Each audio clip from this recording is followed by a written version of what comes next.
सबसे पहले आपका बहुत बहुत हार्दिक अभिनंदन कि आप हमारे कहने से यहाँ आए प्रेस वार्ता में। यह प्रेस वार्ता योग विषय में के लिए रखी गई है। योग जगत में कितनी सारी प्रॉब्लम्स हैं, कोई सुनवाई हो नहीं रही है, कथनी कुछ है करनी कुछ है। 2015 से योग को बहुत ज़्यादा बढ़ावा दिया है इस सरकार ने, अंतर्राष्ट्रीय स्तर तक पहुंचा दिया है। अंतर्राष्ट्रीय योग दिवस अब हम मनाते हैं 21 जून को, लेकिन धरातल पर क्या हो रहा है, तो इस प्रेस वार्ता के माध्यम से मैं आप तक ये बताना चाहती हूँ। साथ ही जो योग में बहुत बड़ा भ्रष्टाचार हुआ है जो योग की भर्ती में, अभी उसको भी आपके सामने लाते हैं। भाषणों में, आश्वासनों में कुछ, धरातल पर कुछ, ये सब चीज़ें। योग क्यों पढ़ाया जा रहा है जब इसकी कोई पक्की भर्ती होती नहीं? यूनिवर्सिटीज़ में इतने सारे कोर्सेज खोल रखे हैं, सब कुछ चीज़ें, लेकिन पक्की भर्ती एक भी नहीं इसमें। तो ऐसा कैसे? ना ही इसमें कोई निर्धारित पॉलिसी बनी है। तो इन सब विषयों को लेकर हम आपके सामने मुखातिब हुए हैं। मेरे साथ NIS कोचेज़ हैं अपनी यूनिफॉर्म में, शिक्षक हैं जो MA हैं और इन्होंने UGC नेट क्वालिफाइड है और सहायक हैं योग में। अब सरकार की आपने एक चीज़ तो सुनी होगी, बिना पर्ची बिना खर्ची पारदर्शिता से भर्ती। ये जो है इसे मैं एक जुमला कहती हूँ। और ये अभी जो ये आयुष योग कोच के पद इन्होंने निकाले, उन पदों ने इस जुमले की अर्थ ही निकाल दी है। कैसे? आयुष योग कोच अनुबंध पर भर्ती स्टार्ट हुई। आवेदन की अंतिम तिथि थी इसमें 6 अप्रैल 2022, लेकिन ज्वाइनिंग लेटर 29 मार्च 2022 को ही दे दिए गए, 8 दिन पहले। आप सोचें कि एप्लीकेशन फॉर्म जमा करने की तिथि अप्रैल में है, लेकिन मार्च में कैसे ज्वाइनिंग लेटर मिल गए? तो ये कितना बड़ा घोटाला है, कितना बड़ा घपला है कि पहले ही ज्वाइनिंग लेटर दे देना। जब यह मामला तूल पकड़ने लगा तो यह कहकर ज्वाइनिंग लेटर्स विड्रॉ कर लिए गए कि योग्यता संबंधी कुछ दिक्कतें आ गई। साथ ही कहा गया कि हमने तो केवल एक्सपीरियंस कैंडिडेट्स को ही ये लेटर्स इशू किए थे और बाकियों को एप्लीकेशन फॉर्म भरना था। अब यहाँ पर हम दोनों को गलत प्रूव करते हैं और सबूत समेत प्रूव करते हैं गलत। पहला, ज्वाइनिंग लेटर इशू किए गए 10 लोगों को, लेकिन एक्सपीरियंस हरियाणा में केवल 5 लोगों के पास था। आपके पास ये चीज़ है, ये मैं आपको ज्वाइनिंग लेटर दिखाना चाहती हूँ। ये ज्वाइनिंग लेटर है, आप देख सकते हैं इसे। और इसमें जो लास्ट डेट है वो 29/3/2022 है ज्वाइनिंग लेटर की। इन्होंने ज्वाइनिंग करवाई 6 अप्रैल 2022 थी डेट एप्लीकेशन फॉर्म की लास्ट की, और 29/3 को इनकी ज्वाइनिंग हो गई। ज्वाइनिंग लेटर इशू है, मेरा मतलब है। इन्होंने कहा कि हमने 10 जनों को ज्वाइनिंग लेटर दिए जो एक्सपीरियंस थे, जबकि ज्वाइनिंग लेटर केवल 7 जनों को ही दिए गए। हमारे पास RTI थी पहले, 7 लोगों के पास ही एक्सपीरियंस था, मतलब कहने का मतलब ये है। और 7 में से भी ये जो 2 कैंडिडेट्स हैं, इन्होंने अपना कार्यकाल पूरा नहीं किया था। तो केवल 5 ही ऐसे योग्य कैंडिडेट्स थे जिन्हें ज्वाइनिंग लेटर इशू होने चाहिए थे, वो भी एप्लीकेशन की अंतिम तिथि के बाद। तो ये क्यों किए गए? इतना बड़ा भ्रष्टाचार कैसे हुआ? ये RTI की कॉपीज़ हैं, मैं आपको एक एक कॉपी दे दूंगी इन सब की।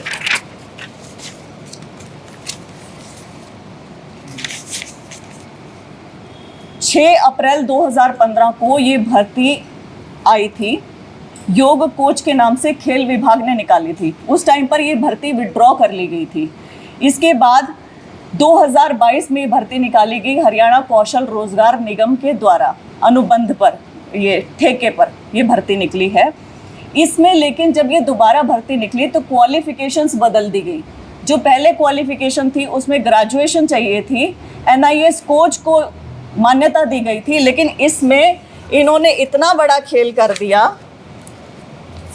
कि इन्होंने ऐसे लोगों को शामिल कर लिया इसमें जिन्होंने 21 दिन का योग का कोर्स किया हुआ था, 400 घंटे का। 21 दिन का योग का कोर्स कर रखा था, 400 घंटे का। ऐसे ऐसे लोगों को शामिल किया गया। मतलब ये इतना हास्यास्पद हो गया कि आप 3 सालों की ग्रेजुएशन को 21 दिन के बराबर कैसे कर सकते हैं। अब YCB के सर्टिफिकेट्स को इन्होंने सामने उनके बराबर कर दिया। तो ये बड़ा ही हास्यास्पद हो गया था। ये देखिए, ये भी मैं आपके सामने रखना चाहूँगी। ये देखिए, ये 21 दिन का सर्टिफिकेट कोर्स करो, ऑनलाइन करो, ऑफलाइन भी जाने की ज़रूरत नहीं है, वहाँ जाके योगा वगैरह सीखने की ज़रूरत नहीं। 3100 रुपये भरो, ये कोर्स करो और योगा कोच लग जाओ। और कोच की भर्ती कौन कर रहा है? आयुष विभाग। ये भी अपने आप में बड़ा हास्यास्पद था कि आयुष विभाग कैसे भर्ती कर सकता है। आयुष विभाग तो चिकित्सा के लिए होता है, हालांकि आयुष में आयुर्वेद योग नाम आता है, लेकिन योग के 3 अंग होते हैं, खेल, चिकित्सा और शिक्षा। तो चिकित्सा के मामले में आप योगा वेलनेस इंस्ट्रक्टर भर्ती कर सकते हैं, आप थेरेपिस्ट भर्ती कर सकते हैं, आप कोच कैसे भर्ती कर सकते हैं। तो इन्होंने जो अब भर्ती निकाली उसमें योग्यता योगा वेलनेस इंस्ट्रक्टर वाली रखी, लेकिन पद नाम कोच का रखा। तो यहाँ पर ये जितने NIS कोचेस खड़े हैं उनको आपत्ति है इस चीज़ से कि हम कोचेस हैं, हम खिलाड़ियों को तैयार करते हैं, हम खेल विभाग में जाना चाहेंगे, हम आयुष विभाग में क्यों जाना चाहेंगे, आप हमें आयुष विभाग में क्यों भेज रहे हैं। योग एक खेल है, लेकिन सरकार ने यदि योग कोच की भर्ती आयुष विभाग में निकालने का फैसला लिया है तो ये क्यों लिया है, ये सरासर गलत है। हम अब यहाँ पर बैठे बैठे आपको प्रूव करते हैं कि योग एक खेल कैसे है। 25 से 30 सालों से योग एक खेल है। हरियाणा में इसकी खेल पॉलिसी भी है, ये आप देखें खेल पॉलिसी है, Haryana sports and physical fitness policy 2015, जिसमें योग को एक खेल माना गया है। इसमें ग्रेडेशन भी इशू की जाती है, खेल ग्रेडेशन इशू की जाती है योग में। इसके अलावा अब जो खेलो इंडिया गेम्स चल रहे हैं उसमें ये खुद लिख रहे हैं योगासन में 4 कांस्य पदक हमने जीते। योग को एक खेल की तरह खेलो इंडिया में शामिल किया गया है, हम पदक जीत रहे हैं। हम ना केवल पदक जीत रहे हैं, हमने अपना फर्स्ट मेडल, हरियाणा ने अपना फर्स्ट मेडल जीता है, योगासन में जीता है, खेल में जीता है। इसके अलावा संदीप सिंह जी हैं, हमारे खेल मंत्री हैं, वो ट्वीट कर रहे हैं कि हम पदक जीत रहे हैं, बार बार वो लिख रहे हैं इस चीज़ को। जो योग आयोग के चेयरमैन हैं उन्होंने खुद ये जो पद थे 66 पद थे कोचेस के, वो कहा था कि खेल विभाग निकाले, वो खुद ही से लिख रहे हैं कि खेल विभाग को निकालने चाहिए पद, क्यों नहीं निकाल रहे हैं, ये चीज़ थी। इसके अलावा भी मैं आपको एक और चीज़ बताना चाहूँगी कि हरियाणा स्टाफ सिलेक्शन कमीशन ने कोचेस की भर्ती करी थी। ये योग के कोचेस नहीं है, लेकिन ये थे बॉक्सिंग के, क्रिकेट के, फेंसिंग के, फुटबॉल के, बहुत सारे कोचेस की भर्ती करी थी। और उन्होंने भी जो एजुकेशनल क्वालिफिकेशन रखी थी वो NIS कोचेस और ग्रेजुएशन की रखी थी। तो अब कैसा भद्दा मजाक किया गया है कि 21 दिन का कोर्स करके, ऑनलाइन कोर्स करके कोच बन जाए। मतलब ये कोच तो फिर मैं भी बन सकती हूँ, कोई भी बन सकता है, जो भी 12वीं पास है वो 21 दिन का कोर्स करे और बन जाए, जो भी ग्रेजुएशन है YCB का सर्टिफिकेट करे वो बन जाए, ये सब चीज़ें कर सकते हैं। हाँ जी, एक और चीज़ भी है, अभी हाल ही में मई में ही दिल्ली में भी छत्रसाल स्टेडियम में कोच की भर्तियां निकली हैं। इसमें भी इनकी जो एजुकेशनल क्वालिफिकेशन है वो NIS कोचेस मानी गई है। NIS होता है national institute of sports Patiala, वहाँ से आपने डिप्लोमा किया होता है। ये जो मेरे साथ बैठे हैं, विकास बैठे हैं, या ये लड़कियां मेरे साथ खड़ी हैं, ये जो इन्होंने कोट पहना है ये मैं नहीं पहन सकती हूँ, ये मैं किसी दुकान से नहीं खरीद सकती हूँ, सिलवा नहीं सकती हूँ, ये इन्होंने अर्जित किया है, अपनी मेहनत से अर्जित किया है। ये नेशनल खिलाड़ी हैं। यदि NIS कोच बनना है तो आपको नेशनल लेवल पे खेलना होगा पहले, फिर उसके बाद आपका एंट्रेंस एग्जामिनेशन होता है NIS में। यदि वहाँ पर मान के चलिए आप 20 सीट है, लेकिन अभ्यर्थी पूरे ऑल ओवर इंडिया 1000 हैं, तो वो आपस में कॉम्पीट करेंगे। जो वहाँ पर जीतेगा वो 20 लोगों का सिलेक्शन होगा, वो 1 साल का डिप्लोमा करेंगे, तब जाके ये बनते हैं। 3-4 लाख रुपए इसमें खर्चा आ जाता है, तब जाके NIS कोच बनते हैं। तो इन्होंने ये अर्जित किया है। इनको 21 दिन के बराबर कर देना, ये कहाँ का न्याय है? ये खिलाड़ियों को तैयार करने के लिए बने हैं, इनको खेल जगत से आयुष विभाग में भेजना, ये कहाँ का न्याय है? जब हमारी पॉलिसी में, रूल में, हर जगह लिखा है कि योग एक खेल है, तो उसे आयुष विभाग में क्यों डाला जा रहा है? कैसा, किस तरीके का भ्रष्टाचार करना चाह रही है सरकार? क्यों योग वेलनेस इंस्ट्रक्टर, थेरेपिस्ट भर्ती नहीं कर रहे हैं वहाँ पे? क्यों इनको ऐसे किया जा रहा है? ये पहला मुद्दा था कोच का। कोच की योग्यता पे हमने बात करी। ये मैं आपको दिखाना चाहूँगी जो इन्होंने निकाली है। इन्होंने अब जो योग्यता निकाली है वो ग्रेजुएशन और करके, उसके बाद जो भी मैंने आपको बोला 21 घंटे का कोर्स, ये सब ये है इसके अंदर। आयुष विभाग ने पीछे एक भर्ती करी थी। आयुष विभाग कौन सी भर्ती कर सकता है? पंचकर्मा स्पेशलिस्ट की कर सकता है, योग वेलनेस इंस्ट्रक्टर की कर सकता है, योग सहायकों की कर सकता है, इनकी कर सकता है, योग कोच की नहीं कर सकता है। यदि बाकी कोचेस की भर्ती खेल विभाग करा तो योग के साथ ऐसा दोगला व्यवहार क्यों? अब हम आते हैं योग सहायक पे। योग कोच एक अलग है।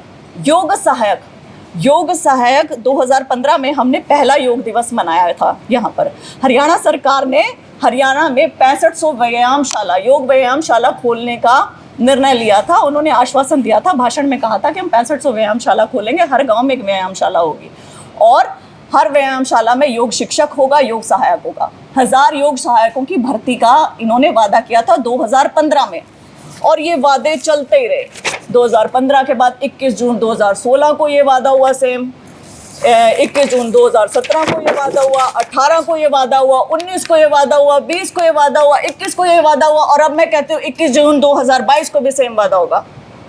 कहाँ है 1000 योग सहायक? क्यों नहीं उनकी भर्ती हो रही है? जब आप वादे करते हैं तो वादे पूरे क्यों नहीं करते हैं?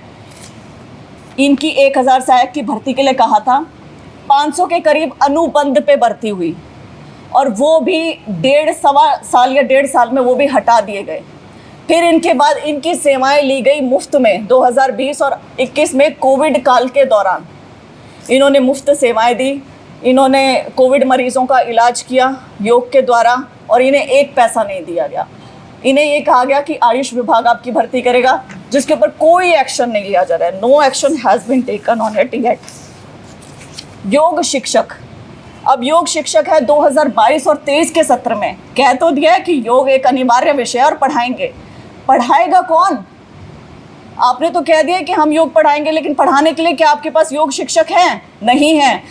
तो क्या इन्होंने जुगाड़ निकाला है? जो पीटीआई होते हैं स्कूल में, उनको कोर्स करवा रहे हैं 4 से 5 दिन का। अब तो 2 दिन का कोर्स रह गया है। सिर्फ 2 दिन का कोर्स करवाते हैं योग का और कह रहे हैं योग पढ़ाओ। अब आप ये बताएं कितना भद्दा मजाक है ये। आपके रिटन में तो, आपके भाषणों में तो, आपकी बातों में तो आप ये कह रहे हैं कि हम योग पढ़ा रहे हैं स्कूलों में, हम कॉलेजों में योग पढ़ा रहे हैं, अब हम 2022-23 से अनिवार्य हो गया, सब कुछ है। लेकिन कर क्या रहे हैं आप? पीटीआई कैसे पढ़ा देगा? दो दिन में पीटीआई खुद कैसे सीख लेगा कि वो आगे बच्चों को पढ़ा दे? तो ये सब जुमले, भाषण, सिर्फ मीडिया तक चीज़ें रहना, धरातल पे कुछ नहीं। और वो बच्चे क्या करें जो हरियाणा में होने वाले पाठ्यक्रम के अनुसार पीजी कर रहे हैं, डिप्लोमा कर रहे हैं, डिग्रीज ले रहे हैं, बीए कर रहे हैं, एमए कर रहे हैं, नेट क्वालिफाई कर रहे हैं योग में, वो बच्चे कहाँ जाएं? उनकी नौकरियों का क्या? आपने तो भाषण में एक बार बोल दिया कि 1000 लगाएंगे, 6500 व्यायामशाला खोलेंगे, सब कुछ। ये सुनकर हरियाणा में योग का इतना ज़्यादा क्रेज़ बढ़ गया कि बच्चों ने, जितने युवा थे योग के प्रति बहुत ज़्यादा संवेदनशील हो गए, वो लोग ये इन पाठ्यक्रमों में जाने लग गए। और इन पाठ्यक्रमों में जाने लगे तो क्या हुआ कि अब हमारे 2500 के करीब बच्चे हर साल योग से कोई डिग्री, डिप्लोमा करके निकलते हैं।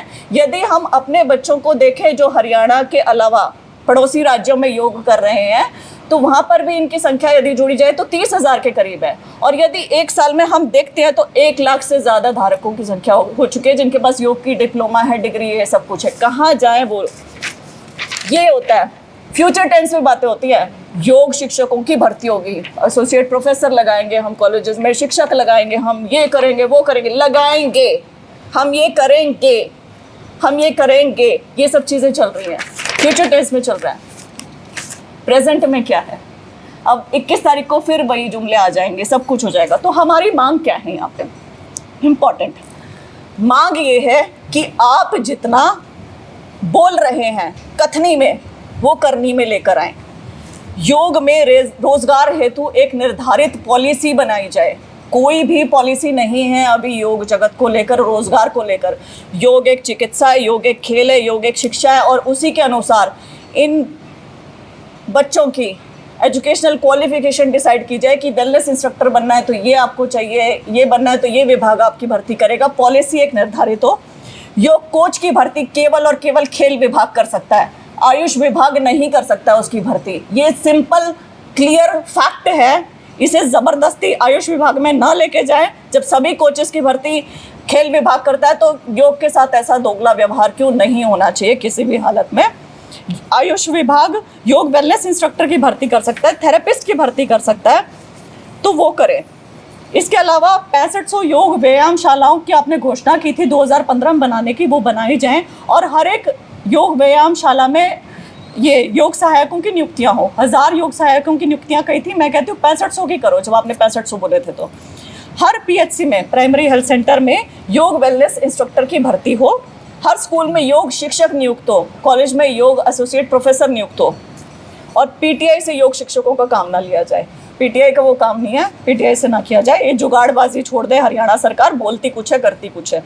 और योग के क्षेत्र में पक्की भर्तियां हो, ये नहीं कि हरियाणा कौशल रोजगार निगम के थ्रू भर्ती कर दी, कच्ची भर्तियां। पक्की भर्तियों में तो चलते ही थे घपलेबाजी, अब कच्ची भर्तियों में घपलेबाजी चल रही है। आप इशू कर देते हैं एक्सपीरियंस कैंडिडेट्स को हम लेंगे। हाँ, मैं एक यहाँ पे पॉइंट भूल गई, हरियाणा कौशल रोजगार निगम के द्वारा केवल और केवल एक्सपीरियंस कैंडिडेट्स ही लगते हैं, वहाँ पर फ्रेश कैंडिडेट अप्लाई ही नहीं कर सकता है।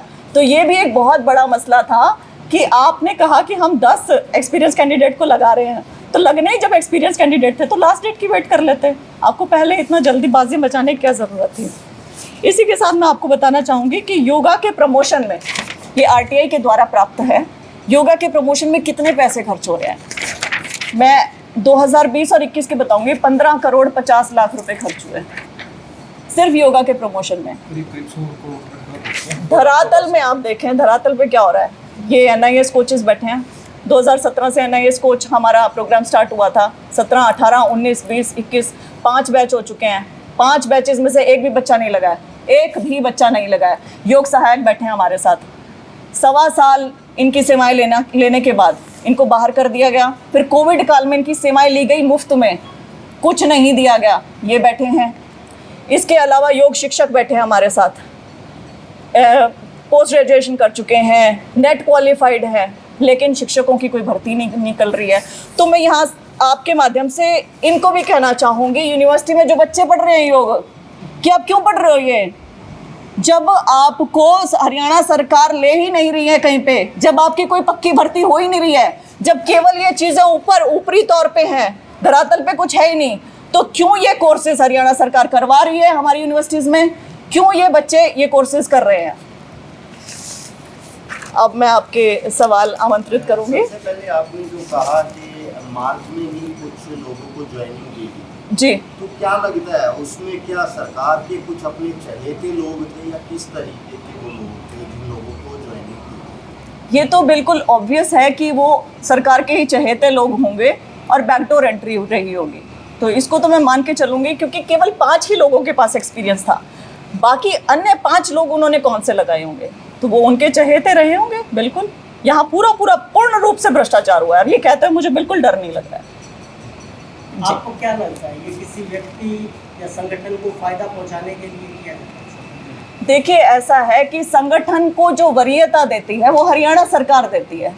तो हरियाणा सरकार किसी को भी दे, मान्यता दे, कुछ भी करे, वो उनकी मर्जी है। लेकिन हमारे बच्चों को जो पढ़ा रहे हैं वो उनके रोजगार का क्या। हमारा मुद्दा तो, हमारी जो बात है, हमारी जो समस्या है, हमारी जो प्रॉब्लम्स है, हम हरियाणा सरकार को कहते हैं आप किसी को भी दें, लेकिन आप 21 दिन को 3 साल के बराबर ना करें। आप 21 दिनों को एनआईएस कोचेज, नेशनल लेवल के खिलाड़ी, नेशनल लेवल की लड़कियां खड़ी हैं, इनके बराबर ना करें। यदि आप ये करते हैं तो हम आवाज उठाएंगे और ये भर्ती हर हाल में खेल विभाग करेगा। किसी का सवाल है कि ये 21 दिन किया है जी, तो किसी खास व्यक्ति को फायदा पहुंचाने क्योंकि आपने जो पोस्टर हमें दिखाया उसमें बाबा रामदेव का फोटो लगा जी, तो क्या वहीं से कोर्स करने वहीं पे वो कोर्स होगा? वहीं पे नहीं, वो और भी मान्यता प्राप्त कोर्सेज हैं अलग अलग जगह से। ऐसे विश्वकर्मा यूनिवर्सिटी भी है पलवल से, 1 साल का होता है वहाँ से, लेकिन ये सबसे कम था, ये सबसे कम दिनों का था। तो ये दिखाना बेहद ज़रूरी था कि आप 21 दिन को 3 साल के बराबर, 21 दिन को नेशनल प्लेयर के बराबर, या मैं ये ऑनलाइन कोर्स कर लूँ 21 दिन का, मुझे इनके बराबर कैसे कर सकते हैं? कैसे कर सकते हैं? जेबीटी टीचर्स हैं, उनको 2 दिन का कोर्स करा के योगा टीचर लगाया जा रहा है। पीटीआई कोर्स कौन करा रहा है? पीटीआई टीचर्स को करवाया जा रहा है। नहीं, कौन करवा रहा है इनका कोर्स? कहाँ से कर रहे हैं? ये अलग अलग योग विभाग हरियाणा सरकार का ही। हाँ, हरियाणा सरकार के भी करवा रहे हैं, बाहर से भी वरीयता प्राप्त भी है, बाहर से वरीयता प्राप्त भी है। यस, डीपीज को भी, एग्जैक्टली। Yes. ये 2 दिन का अरेंजमेंट करते हैं पीटीआई के लिए, जो हरियाणा में पूरे स्कूल्स हैं उनका अरेंजमेंट करते हैं 2 दिन के लिए, कहीं भी एक जगह चूज करते हैं, वहाँ पे बुलाते हैं, हरियाणा विभाग किसी को भेजता है तो 2 दिन का उनको कोर्स करवाता है। उसके बाद उनको योग शिक्षक का काम दे दिया जाता है कि भाई जो योग टीचर नहीं है ना, उनको योग शिक्षक का काम पीटीआई को दे दो, आधे घंटे में निबड़ा काम खत्म कर दो। लेकिन जो अनिवार्य विषय है, ये जो योग मतलब विषय बना दिया गया है हरियाणा में 10th क्लास तक, तो अब कहाँ जाएं, वो योग शिक्षक कहाँ लगेंगे? वो 1 लाख के करीब जो डिप्लोमा और डिग्री धारक है, जैसे मैं हूँ नेट क्वालिफाइड हूँ, 2017 से मेरी डिग्री हो रखी है, लेकिन अभी तक कहीं भी कोई परमानेंट भर्ती नहीं हुई है, कहीं यूनिवर्सिटी में भर्ती नहीं हुई है, कहीं कोई कॉलेज में भर्ती नहीं हुई है। लेकिन हर साल करीब से करीब 2000 के करीब कैंडिडेट मास्टर डिग्री कर रहे हैं, नेट क्वालिफाइड कर रहे हैं। 2014 से नेट करवा रही है, यूजीसी नेट करवा रही है। वो बच्चे कहाँ जाएं? ये सबसे बड़ा इशू आज के दिन का। मतलब प्रॉपर सिलेक्शन करने की बजाय वो शॉर्टकट निकाल रहे हैं कि 2 दिन का कोर्स करा दिया, ऑनलाइन कोर्स करे वालों को रख लिया। एग्जैक्टली जो रोजगार संबंधी नीति है, क्यों नहीं बना रहे हो इनकी? योग से संबंधित जो भी रोजगार है, योग सहायक बैठे हैं, कोच बैठे हैं, शिक्षक बैठे हैं, इनका कुछ है ही नहीं, इनको कुछ पता ही नहीं कि कहाँ जाना है, और विभाग बदल रहे हैं। असल बात, सबसे मेन मुद्दा कि कोच क्यों लगे आयुष विभाग में, योग का ही कोच क्यों लगे, जब आप खुद योग के नाम पे ये सब ग्रेडेशन पॉलिसी दे रहे हो, सब कुछ दे रहे हो। खेल विभाग में आप रोज की रोज खेलो इंडिया से योग में जो मेडल्स आ रहे हैं, एग्जैक्टली आयुष विभाग क्यों कर रहा है? कोर्स करें या फिर एजुकेशन करें अपने लेवल